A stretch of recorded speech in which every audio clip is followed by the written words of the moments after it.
লক্ষ মানুষ গোটা দেশের বিভিন্ন প্রান্ত থেকে ওসমান হাদির জানাজা যে এসেছে, এই জানাজা আমাদেরকে অনেক বার্তা দিচ্ছে।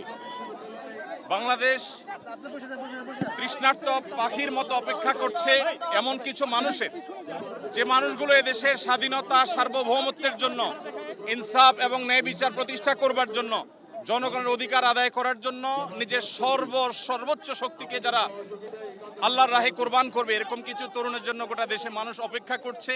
সেই তৃষ্ণা আমরা কিছুটা হলে অনুভব করেছি হাদির জানাজার মধ্যে, এত লক্ষ লক্ষ মানুষের এই উপস্থিতির মধ্য দিয়ে।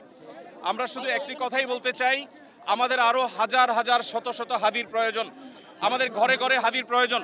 আমরা যারা এখানে এসেছি, ওসমান হাদির এই চেতনা, তার আদর্শ এবং তার যে সততা, তার যে নিষ্ঠা, এটাকে যদি আমরা ধারণ করতে পারি, আমরা যদি তারুণ্য ধারণ করতে পারি, তাহলে আমাদের বাংলাদেশ ভিন্ন এক বাংলাদেশে পরিণত হতে পারে। বিশ্বের মানচিত্রে আমাদের মাথা আমরা উঁচু করে দাঁড়াতে পারি। সেই প্রেরণা যেন আমাদের তরুণরা ধারণ করতে পারে।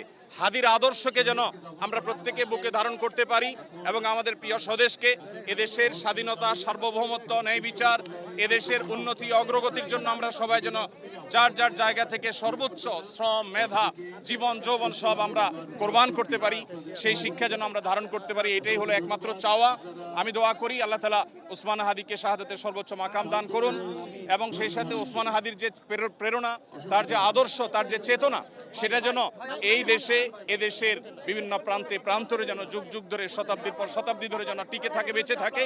স্বাধীনতা সার্বভৌমত্বকে ধারণ করবার মতো তারুণ্য যেন আমাদেরকে আরও উজ্জীবিত করে, আরও অনুপ্রাণিত করে। আমরা আরও বহু ওসমান হাদি আল্লাহর কাছে কামনা করি এবং ওসমান হাদির জান্নাতবাসী হওয়ার জন্য আমরা দোয়া করি।